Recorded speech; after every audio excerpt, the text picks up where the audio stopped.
In a small town in Ohio nestled between cornfields and a bustling main street, there was a cozy coffee shop called Brewed Awakening. It was the kind of place where locals gathered to swap stories. Students studied for exams, and the baristas knew your order before you opened your mouth. For Sarah, a 28-year-old graphic designer who'd moved back, home after a stint in Chicago, it was her sanctuary, a place to sketch, sip lattes, and escape the grind of freelance deadlines. One chilly October morning, Sarah sat in her usual corner booth, headphones on, sketching a logo for a client. The shop was buzzing with its usual mix: retirees debating politics, a mom wrangling two kids, and a group of high schoolers giggling over TikToks. At the counter, a new barista, Miguel, was struggling to keep up with the rush. He was a recent transplant from California, working his way through community college, and his nervous energy was palpable as he fumbled with the espresso machine. Sarah noticed a man in a flannel jacket, let's call him Tom, standing at the counter, tapping his foot impatiently. Tom was a regular, a contractor known for his gruff demeanor and tendency to complain about kids these days. As Miguel handed him a latte, Tom snapped, "This better not be decaf. Last time you messed it up, I was half asleep all day." Miguel apologized profusely, his face reddening. But Tom just grabbed his cup and stormed to a table, muttering about incompetence. Sarah rolled her eyes and went back to her sketch. She'd seen this kind of thing before.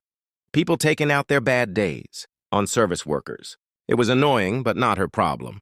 Or so she thought. A few minutes later, the shop's door swung open, and in walked Mrs. Thompson, the town's beloved retired librarian. At 75, she moved slowly but carried an air of warmth that could light up a room. She wore a bright scarf and a smile that made you feel like you'd just been hugged. Mrs. Thompson approached the counter, where Miguel was still flustered from Tom's outburst.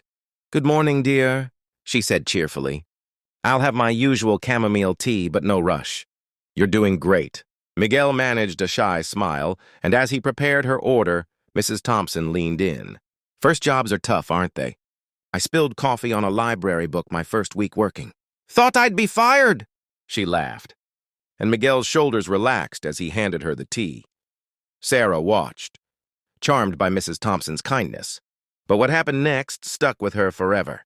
Mrs. Thompson shuffled over to Tom's table, where he was scowling at his phone.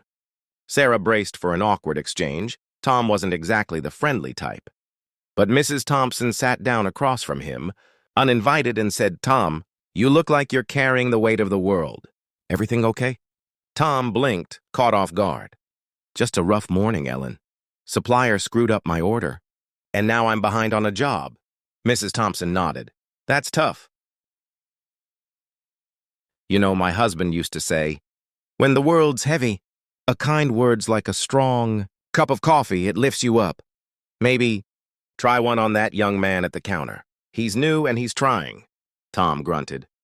But something in his expression softened. Mrs. Thompson patted his hand, stood up, and waved goodbye to Sarah as she left. Sarah expected that to be the end of it. But then, to her surprise, Tom got up, walked back to the counter, and said, "Hey, kid, Miguel, right? Sorry I was a jerk. Latte's fine. Keep it up." Miguel beamed, and the whole shop seemed to exhale. Sarah felt a lump in her throat. It was such a small moment, but it hit her like a freight train. She'd always thought kindness was about big gestures, volunteering, donating, posting inspiring quotes online. But Mrs. Thompson's quiet, deliberate act showed her something deeper. Kindness is about seeing people, really seeing them and meeting them where they are. Over the next few weeks, Sarah couldn't shake the lesson.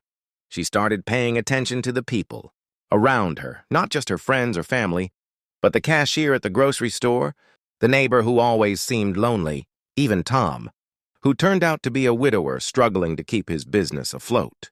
She began making small efforts, complimenting the barista's latte art, leaving a note for her mail carrier, listening when a coworker vented instead of checking her phone.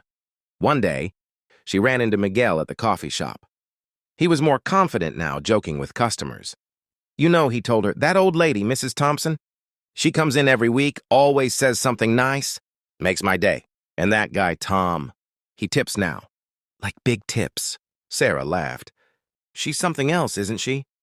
Yeah, Miguel said. She makes you want to be better. Sarah went home and opened Reddit, where she'd been a lurker on RO Ask Reddit for years. She saw a thread. What's the biggest lesson life has taught you so far?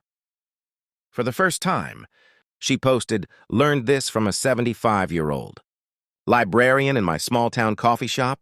Kindness isn't just being nice, it's seeing people's struggles and giving them a moment of grace. I watched her turn a grumpy regular into someone who tips baristas. Now I try to do the same.